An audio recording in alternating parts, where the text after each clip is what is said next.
Friends, యూకేలో మొన్న ఈ మధ్య 4 రోజుల ముందే ఒక అమ్మాయి పోలీస్ స్టేషన్ కి పోయి కేసు వేసింది. ఏమని వేసిందంటే, పాపం అమ్మాయిని కొంతమంది అబ్బాయిలు గ్యాంగ్ గా వచ్చి అఘాయిత్యం చేశారని చెప్పి కేసు వేసింది. అయితే నిజంగానే జరిగింది అనుకోండి, కాదనడానికి లేదు. కాకపోతే విషయం ఏంటంటే అది నిజంగా జరగలేదు, అందరూ కాదంటున్నారు. ఎందుకంటే అదంతా వర్చువల్ గా జరిగిందంట. మెటావర్స్ లో గేమ్స్ అవి ఆడుతూ ఉంటారు కదా, విఆర్ సెట్స్ అవి పెట్టుకుని ఫుల్ గా రకరకాల గేమ్స్ ఆడుతూ ఉంటారు. అలాగే ఈ అమ్మాయి కూడా విఆర్ సెట్స్ పెట్టుకుని మెటావర్స్ లో గేమ్స్ ఆడుతూ ఉంది. కొంతమంది అబ్బాయిలు కూడా గేమ్ ఆడుతూ ఉన్నారు. అప్పుడే ఈ అమ్మాయి యొక్క ఏఐ క్యారెక్టర్ ని ఆ అబ్బాయిల యొక్క ఏఐ క్యారెక్టర్స్ అంతా వచ్చి గ్యాంగ్ గా వచ్చి అఘాయిత్యానికి పాల్పడ్డారంట. దాంతో పాపం అమ్మాయి బాగా హర్ట్ అయింది. వెంటనే పోలీస్ స్టేషన్ కి వెళ్లి పోలీస్ స్టేషన్ లో కంప్లైంట్ ఇచ్చింది. ఇలాంటి కంప్లైంట్ వచ్చిందని తెలియగానే అక్కడ ఉన్న పోలీసులు కోపం వచ్చేసి వాళ్ళందరినీ ఎన్కౌంటర్ చేసేస్తానని లెగిశారు. కానీ అమ్మాయి తర్వాత అబ్బాయి వర్చువల్ గా జరిగిందండి అని చెప్పింది. పాపం ఇన్సిడెంట్ అంతా విన్నాక వాళ్ళకి ఏం చేయాలో అర్థం కాలేదు. ఇప్పుడు వాళ్ళు కేసు వేయాలన్నా ఫిజికల్ గా ఏదన్నా జరిగితే తప్ప వాళ్ళు కేసు వేయలేదు.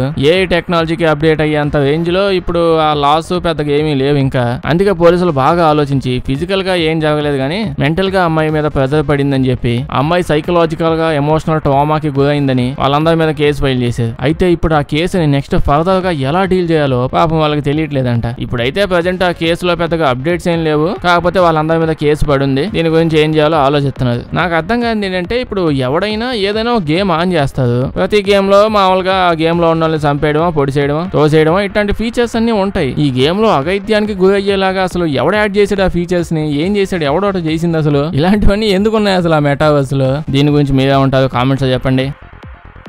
ఫ్రెండ్స్, నేను మీకు ఇప్పుడు కిలోనోవా గురించి చెప్పబోతున్నాను. కిలోనోవా అనేది ఓకే, మీకు కిలోనోవా గురించి తెలిసి ఉండదు కదా అసలు. అంటే నిజానికి మనందరికి సూపర్ నోవా గురించే తెలుసు. అయితే మేబీ కొంతమంది మాకు పాలకోవా గురించి తప్ప ఇంకేం తెలియదు అని అనుకునే వాళ్ళు ఉంటారు. చెప్తాను. ఈ సూపర్ నోవా నేమ్ అయితే ఖచ్చితంగా విని ఉంటారు. అంతకుముందే ఒకసారి నేను చెప్పాను కూడా. సూపర్ నోవా అంటే ఏం లేదు, మనకి ఇప్పుడు సూర్యుడు ఉన్నాడే, సూర్యుడు ఏంటి మనకి సూర్య భగవానుడు. కాకపోతే అంతకుముందు అతను ఒక నక్షత్రం. ఇట్లాంటి నక్షత్రాలు ఆకాశంలో పైన చాలా ఉంటాయి. నైట్ టైం కనిపిస్తాయి. అప్పుడప్పుడు పైకి వెళ్ళి చూడండి. నైట్ అయితే మొబైల్ ఫోన్ పట్టుకునే ఉంటాం. మనకి ఎలాగైతే లైఫ్ స్పాన్ ఉంటుందో, మనం ఎలాగైతే 100 ఏళ్ళు బతుకుతామో, 40-50 ఏళ్ళు బతుకుతున్నామో, అలాగే నక్షత్రాలు కూడా కొన్ని లక్షల సంవత్సరాలు బతుకుతాయి. వాటికి లైఫ్ స్పాన్ ఉంటుంది. వాటి లైఫ్ స్పాన్ కంప్లీట్ అయ్యే కొద్దీ నక్షత్రాలన్నీ ఫుల్ గా డల్ అయిపోతూ ఉంటాయి. అవి కూడా ముసలు అయిపోతాయి. బాగా డల్ అయిపోయి అందులోంచి వెలుతురు కూడా తగ్గిపోతూ వస్తుంది. అలా తగ్గిపోయి మొత్తం ఆ నక్షత్రం అంతా దాని కోర్ లోపలికి, దాని సెంటర్ లోపలికి ఫుల్గా లాగేసి కొలాప్స్ అయిపోయి ఒక్కసారిగా పేలిపోద్ది. అప్పుడు దానిలోంచి వచ్చే lights different kind of waves మామూలుగా ఉండవు. లక్షల కిలోమీటర్ల దూరంలో ఉన్నవి కూడా మనం చూసి ఎక్స్పీరియన్స్ చేయగలమంట. దాన్నే మనం అంతా సూపర్నోవా అని పిలుచుకుంటాం. ఇలాంటివి సైంటిస్టులు ఎప్పుడో అబ్జర్వ్ చేశారనుకోండి, ఎప్పటి నుంచో జరుగుతున్నాయి. సో అందరికీ తెలుసు. అయితే 2017 ఆగస్టులో భూమి మీద ఉన్న అతిపెద్ద గ్రావిటేషనల్ వేవ్ డిటెక్టర్ ఒకటి, అంటే అది భూమి మీదకి గానీ ఆకాశంలో గానీ అంతరిక్షంలో ఇట్లాంటి వేవ్స్ అయినా ప్రొడ్యూస్ అయితే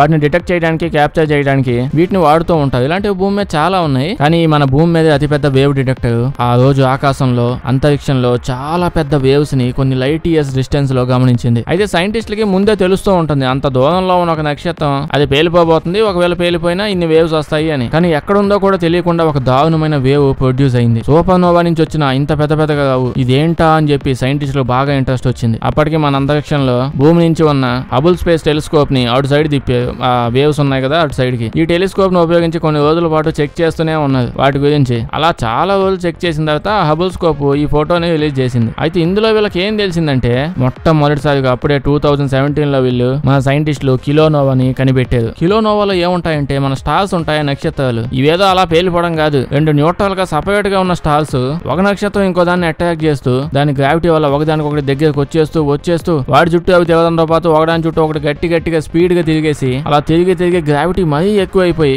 దమాలను వచ్చి ఒకదాన్ని ఒకటి గుద్దేసుకుంటాయి. సూపర్నోవాలో ఒక నక్షత్రం అది కూడా డెడ్ అయ్యే స్టేజ్ కి వచ్చి ఎనర్జీ అంతా కోల్పోయి పేలితేనే చెప్పలేని రేంజ్ లో ఎనర్జీ వేవ్స్ ప్రొడ్యూస్ అవుతాయి. ఇంకా మంచి ఊపు మీద ఉన్న 2 నక్షత్రాలు డైరెక్ట్ గా పోయి గుద్దుకొని పేలిపోతే ఎట్లా ఉంటది? దాన్నే మనం కిలోనోవా అని అంటాం. అదే ఫస్ట్ టైం సైంటిస్టులు దాన్ని ఎక్స్పీరియన్స్ చేయడం. ఫ్రెండ్స్, ఈ ఫోటో తీసి చూసింది హబుల్స్ టెలిస్కోప్ అని చెప్పాను కదా. అయితే మన అందరం ఒకసారైనా విన్న టెలిస్కోప్ నేమో జేమ్స్ వెబ్ టెలిస్కోప్. దీని గురించి న్యూస్ లో, సోషల్ మీడియాలో తెగ విని ఉంటారు. దీని నుంచి చాలా ఇమేజెస్ వచ్చాయి, బాగా దూరంగా ఉన్నవి కూడా ఫోటోలు తీసారని. నిజంగానే స్పేస్ లో అది చాలా పెద్ద ఇన్వెన్షనే. అయితే అది ఎలా పనిచేస్తుంది, ఎక్కడ ఉంది, హబుల్ స్కోప్ టెలిస్కోప్ కంటే బాగా ఎందుకు పనిచేస్తుంది, అసలు అది ఏంటన్న విషయం పెద్దగా మనకి ఎవరికి తెలియదు. సో మన కోసమే కుక్కు FM వాళ్ళు మన తెలుగు లాంగ్వేజ్ లో NASA JWST James Webb telescope అనే ఒక అద్భుతమైన ఆడియో బుక్ ని రిలీజ్ చేశారు. నిజంగా చాలా ఇంట్రెస్టింగ్ గా ఉంటది, ఒకసారి చెక్ చేసి చూడండి. అయితే అంతా స్పేసే కాదు, మీకు హిస్టరీ కావాలంటే హిస్టరీ, ఎంటర్టైన్మెంట్ కావాలంటే ఎంటర్టైన్మెంట్, బయోగ్రఫీ, సెల్ఫ్ హెల్ప్, ఇలా మీకు నచ్చిన టాపిక్స్ లో 10,000 గంటలకు పైగా ఆడియో బుక్స్ అవైలబుల్ లో ఉన్నాయి. అసలుకే 40 లక్షలకు పైగా యూజర్స్ తో మంచి లీడింగ్ లో ఉంది. దీంతో పాటు ఎవ్రీ మంత్ 20కి పైగా ఆడియో బుక్స్ యాడ్ చేస్తూనే ఉంటారు. అయితే సంక్రాంతి వచ్చింది కదా,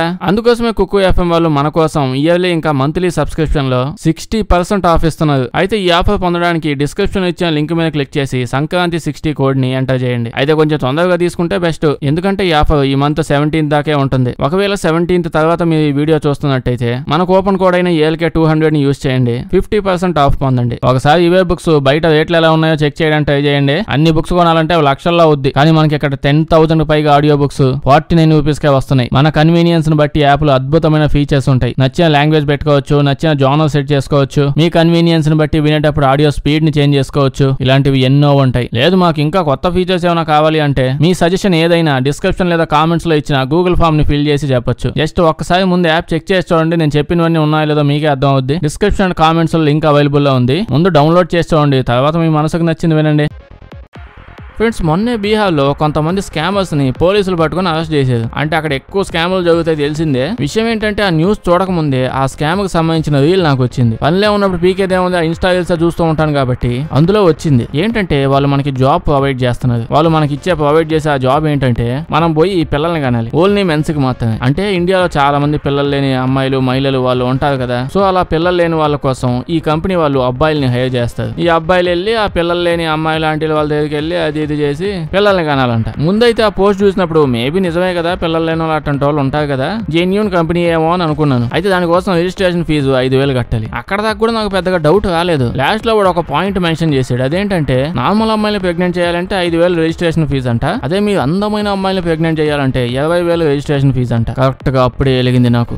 హాస్పిటల్లో స్పర్మ్ డోనర్స్ అని చెప్పి చేస్తున్నారు కదా, ఈడేని కంపెనీ పెట్టి డైరెక్ట్ గా శోభం అని చెప్పి పిల్లల్ని కనమని చెప్తున్నాడు. గవర్నమెంట్ అసలు ఎలా ఒప్పుకుంది దీనికి అని చెప్పి నేను అనుకున్నాను. తర్వాత న్యూస్ లో చూసినప్పుడు అర్థమైంది, 8 మంది స్కామర్లు ఇలా మేము జాబ్ ఇస్తామని చెప్పి ఒక్కొక్క అమ్మాయిని ప్రెగ్నెంట్ చేయడానికి వాళ్ళు 13 లక్షల రూపాయలు ఇస్తాము, అది చాలా జెన్యూన్ కంపెనీ, మీరు కేవలం 5,000 కడితే చాలని చెప్పి అప్పటికి చాలా మందిని మోసం చేశారంట. యాడ్ నుంచి వస్తాయి ఎట్టంటే ఆలోచనని అసలు వీళ్ళకి.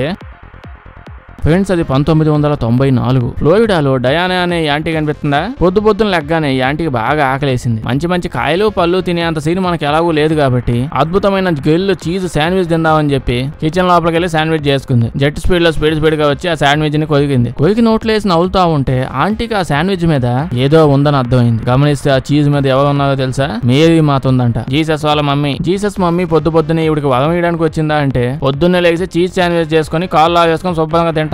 ఇంతకు మించి దేవుడు వచ్చి వరాలేమేవాళ్ళకి, ఈ యాంటీ అయితే వరం ఇవ్వడానికి వచ్చిందేమో అని అనుకుంది. మేరీ మాత నన్ను కరుణించి నా శాండ్విచ్ మీదకి వచ్చిందని చెప్పి ఆవిడ దాన్ని తినడం ఆపేసి వెంటనే శాండ్విచ్ ని తీసుకుని వెళ్ళి ఒక మంచి గ్లాస్ బాక్స్ అనుకుని దాని లోపల శుభ్రంగా స్టఫ్ చేసి శాండ్విచ్ అందులో పెట్టి శుభ్రంగా దాచిపెట్టుకుంది. మేరీ మాత ఇంక నుంచి నాతోనే ఉండాలని చెప్పి ఆవిడ ఆ బాక్స్ ని అలాగే ఎన్ని సంవత్సరాల పాటు ఉంచుకుందో తెలుసా, 10 సంవత్సరాల పాటు ఆ బాక్స్ లో ఆ శాండ్విచ్ ని అలాగే ఉంచేసిందంట. దానికి చెదలు పట్టకుండా పురుగులు పట్టకుండా బాగా చూసుకుందంట 10 ఏళ్ళు. నిజంగానే 10 ఏళ్ల తర్వాత కూడా ఆ శాండ్విచ్ ఆవిడ దగ్గర అలాగే ఉంది. అంటే కొంచెం పాడైపోయింది అనుకోండి, దాని మీద బొమ్మ ఉంది కదా ఆవిడ అనుకుంటున్న బొమ్మ, ఆ బొమ్మ ఇంకా క్లియర్ గా అయిపోయింది ఏడాదికి బాగా. 10 ఏళ్ళు అయ్యాక ఇవిడికి ఏమనిపించిందంటే, అయ్యయ్యో మేరీ మాత నాకు వరం ఇవ్వడానికి నా దగ్గరకు వస్తే నేనేంది వరం అడగకుండా బందీ చేసి బాక్స్ లో పెట్టేశాను. ఇప్పుడు నేను అడిగిన వరాలు నాకు ఇచ్చే ఛాన్స్ లేదు కాబట్టి నేను ఈ దేవుడు ఇచ్చిన శాండ్విచ్ ని బయట ఆక్షన్ లో అమ్మేసి డబ్బులు సంపాదించుకుందాం అనుకుంది. ఈవిడికే మెంటల్ అంటే, ఈవిడికంటే మెంటల్ ఉన్నాడు ఎవడు ఉంటాడు దాన్ని కొనడానికి అంటే అది ఉన్నాదంట. ఒకరు కాదు చాలా మంది ఉన్నారు. నిజంగానే చాలా మంది కొన్ని కంపెనీ వాళ్ళు కూడా ఆక్షన్ వేసి దానికి లాస్ట్ కి దాన్ని 25 లక్షల రూపాయలకు కొన్నారంట. చూస్తుంటే మేరీ మాత్రం నిజంగానే ఈవిని కరుణించినట్టుంది. ఫ్రెండ్స్, నేను మీ దగ్గర నుంచి ₹1 కొట్టేశాను అనుకోండి, అప్పుడు మీరు ఏమంటారు, అయ్యో బొక్కగా రూపాయింది ₹2 ఇస్తా తీసుకోపోదా అని అంటారు. అదే ఒకవేళ మీరు ఏ బ్యాంక్ నైతే యూజ్ చేస్తున్నారో ఆ బ్యాంకులో ఉన్న ప్రతి ఒక్క కస్టమర్ దగ్గర నుంచి ఒక్కొక్క ₹1 కొట్టేస్తే మీరు ఏమంటారు, అప్పుడు కూడా ఏమన్నాను అనుకోండి, మీకేం పోయింది. కాకపోతే బయట మన అందరం దాన్ని స్కామ్ అంటాం. చిన్నప్పటి నుంచి ఏదో టైంలో ఇట్లాంటి ఆలోచన మనకు వచ్చి ఉంటది. ప్రతి ఒక్క అకౌంట్ నుంచి జస్ట్ ఒక్కొక్క ₹1 తీస్తే పెద్దగా ఎవడో పట్టించుకోడు కదా, ఎవరికి తెలియదులే అని. మనకే ఇలాంటి ఆలోచనలు వస్తే ఆ ఫీల్డ్ లో ఉండి అద్భుతంగా పనిచేస్తున్న వాళ్ళకి ఇంకెన్నిసార్లు రకాల ఆలోచనలు వచ్చి ఉంటాయి. సో ఇదే ఆలోచన ఇక్కడ ఈ అంకుల్ కనిపిస్తున్నాడు కదా, చూడడానికి ఏదో గ్యాంగ్స్టర్ లా ఉన్నాడు కానీ చాలా టెక్నికల్ గా తెలివైన వ్యక్తి. ఇతను గ్వాలాలంపూర్ లో ఉన్న అమన్. 1990 ఆ టైంలో మనోడు హాక్వా అనే ఒక బ్యాంక్ లో పనిచేసేవాడు. అప్పుడు మనోడికి 25 ఏజ్ లో మనోడు కష్టపడే కష్టానికి అతను చూపించే టాలెంట్ కి ఫుల్ గా ఇంప్రెస్ అయిపోయి బ్యాంక్ వాళ్ళు నువ్వే మా వెళ్తువి, నువ్వే గొప్పడివి అని చెప్పి ఇతను వెంటనే ఎత్తుకుపోయి సెక్యూరిటీ డిపార్ట్మెంట్ హెడ్ చేసేసాడు. మా బ్యాంక్ సెక్యూరిటీ అంతా ఇంకా నీదే అని చెప్పి అన్నది. మనోడు కొన్ని రోజుల పాటు బ్యాంక్ లో బాగా పనిచేశాడు. కష్టపడి వాళ్ళు కొట్టి కాయా కష్టం చేశాక అతనికి లాస్ట్ గా ఏం తెలిసిందంటే మనం ఇలా చేస్తే లాస్ట్ కి మన చేతులకు కాయలు తప్ప ఏముండవు, ఇంకేమైనా పెద్దగా చేద్దామని కొన్ని రోజులు బాగా కష్టపడి ఒక బగ్ ని కనిపెట్టాడు. అంటే అది ఒక సాఫ్ట్వేర్ కోడ్ లేండి. దాన్ని ఉపయోగించి మనోడు ఈ బ్యాంక్ లో ఉండే ఏ బ్యాంక్ నుంచి అయినా ఏ కస్టమర్ అకౌంట్ నుంచి అయినా డబ్బులు తీయగలుగుతున్నాడు. కానీ ఆతం ఎక్కువైపోయి ఏదో ఒక అకౌంట్ నుంచి లటకని డబ్బులు తీస్తే వాడు తెలివైనోడు ఎట్ అవుతాడు, మళ్ళంటోడు అవుతాడు. సో మనం ఇందాక అనుకున్నట్టుగానే చాలా తెలివైన ప్లాన్. నెమ్మదిగా ఒకేసారి కాకుండా కొన్ని నెలల పాటు అలా ఉండి ఒక్కొక్క అకౌంట్ నుంచి ఒక్కొక్క రూపాయి చొప్పున అన్ని అకౌంట్ లో నుంచి డబ్బులు తీసుకుంటా పోయాడు. అలా 7 కోట్ల రూపాయల దాకా నిట్టంగా సంపాదించాడు. 1900 సంవత్సరం ఆ టైంలోనే 7 కోట్లు చాలా విలువైనవి. వెంటనే మనోడు ముందైతే ఉద్యోగం మానేసి బయటకు వచ్చేసాడు. సో ఇప్పుడు ఏం చెయ్యాలి? ఆ డబ్బుని ఇప్పుడు జాగ్రత్తగా దాచిపెట్టి కొంచెం కొంచెంగా ఖర్చు పెడుతూ నీట్ గా వాడుతూ ఉండాలి కదా.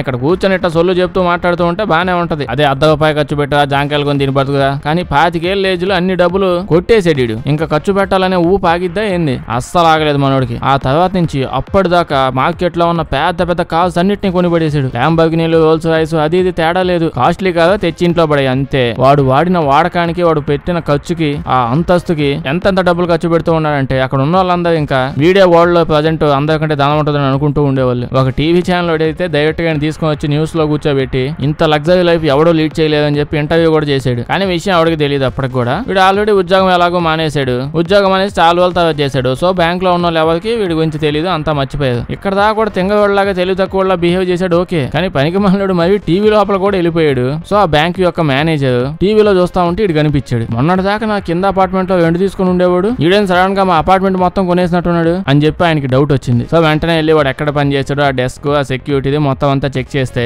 ఇంకా అతనికి తెలిసిపోయింది. ఇడు 7 కోట్ల రూపాయలు కొట్టేశాడు, ₹1 ₹2 కూడా కాదు అని అర్థమైంది. ఇంకా అదే సంవత్సరంలో జూన్ లో మనోడిని సగభాగంగా తీసుకొని పోయి అరెస్ట్ చేశారు. ఆ తర్వాత ఇతనికి 5 సంవత్సరాల పాటు జైలు శిక్ష వేశారు. ఏంటి 5 ఏళ్ళేనా అని అంటారా? ఏమో మరి 5 ఏళ్ళే వేశారు. అంటే అది బ్యాంక్ సంబంధించిన ఫ్రాడ్ కదా, వాడు ఎవరిని ఏమీ చేయలేదు, కేవలం రూపాయి తీసుకున్నాడు. మేబీ అందుకేనేమో. దీని గురించి మీరేమంటారు? ఎప్పటి మీరు ఏదో టైంలో ఆలోచించి ఉంటారు కదా, అదే బ్యాంక్ ని హ్యాక్ చేసి రూపాయి తీస్తే ఎవరికి తెలియదు కదా అని ఎప్పుడు అనుకున్నారా? కామెంట్స్ చెప్పండి. ఫ్రెండ్స్ మనమంతా సినిమాల్లో చూసుంటాం బ్లాక్ అవుట్ అని చెప్పి. సినిమాల్లో చూపిస్తుంటారు కదా, సడన్ గా ఆతంకవాదులు వాళ్ళు ఇల్లు వచ్చి దేశాల మీద డైరెక్ట్ గా అటాకులు చేయడం కాకుండా తెలివిగా ఆలోచించి దేశం మొత్తం హ్యాక్ చేసి పడేస్తామన్నమాట. దేశంలో ఉన్న కంప్యూటర్లు, లైట్లు, ఫ్యాన్లు ఏమీ తిరగవు, ఫోన్లు పనిచేయవు, సిస్టంలు పనిచేయవు, దేశం మీద ఆతంకవాదులు వాళ్ళంతా పడి ఇవన్నీ చేస్తున్నారని చెప్పి అంటూ ఉంటారు. అయితే సినిమాల్లో ఇలా చూపిస్తూ ఉంటారు కదా, నేనే 4-5 సినిమాలు ఎక్స్ప్లెయిన్ చేశాను ఇట్లాంటివి. అయితే నిజంగా ఇలా జరిగే ఛాన్స్ ఉందా అంటే అస్సలు లేదంట. ఎవడో పోటుగాడు వచ్చి ఆ మూల కూర్చొని దేశం మొత్తం ఆక్రమించే అంత సీన్ లేదంట. కాకపోతే నార్మల్ గా ఇలా జరిగే ఛాన్స్ ఉంది. న్యాచురల్ గా సిస్టమ్ లో ఫోన్లు ఆగిపోవడం గానీ, డేటా అంతా మాయమైపోవడం గానీ. అంత గొప్ప పని మామూలు చేయలేదు కదా, గొప్ప వాళ్ళే చేయగలరు. అది ఎవరంటే సూర్యుడు. మన ఛత్రపతిలో సూర్యుడు కాదు, నిజంగానే సూర్యుడు. సూర్యుడు పైనుంచి సోలార్ ఫ్లేర్స్ అనేవి వస్తూ ఉంటాయి. వేడి గాలి, నిప్పు గాలి లాంటివి సూర్యుడు పైనుంచి దగదగా మండుతూ ఉంటాడు కదా, అతను పైనుంచి స్పీడ్ గా ఫ్లేర్స్ అనేవి ప్రొడ్యూస్ అవుతూ ఉంటాయి. ఈ సోలార్ ఫ్లేర్స్ ఉన్నాయి, ఇవి నిజంగానే భూమి పైన మనం ఇన్ని రోజులు క్రియేట్ చేసి పెట్టుకున్న సెల్ టవర్ లో, సిగ్నల్ టవర్ లో, శాటిలైట్లు వీటన్నిటి మీద బాగా ఎఫెక్ట్ చూపించిద్దంట. నిజంగానే ఒక పెద్ద ఫ్లేర్ బాగా పెద్దది ప్రొడ్యూస్ అయ్యి భూమి దవడకబెట్టి లాగేసి కొట్టింది అనుకోండి, అంటే మీద పడిపోవడం కాదు, సైడ్ నుంచి పెద్ద ఫ్లేర్ వచ్చిన భూమి మీద ఉన్న సిస్టమ్స్ అన్ని పనిచేయడం ఆగిపోయే ఛాన్స్ ఉందంట. మామూలుగా అయితే ఇలాంటి ఫ్లేర్స్ ప్రతిరోజు వస్తాయి, చిన్న చితకవి ప్రొడ్యూస్ అవుతూనే ఉంటాయి. రెగ్యులర్ గా వచ్చేదానికంటే ఒక 100-200 టైమ్స్ పెద్ద ఫ్లేర్ ఒకటి ప్రొడ్యూస్ అయింది అనుకోండి, అది వచ్చిన తర్వాత మీ బ్యాంక్ అకౌంట్ ఒకసారి చూసుకోండి జీరో అయిపోయి ఉండిద్దంట.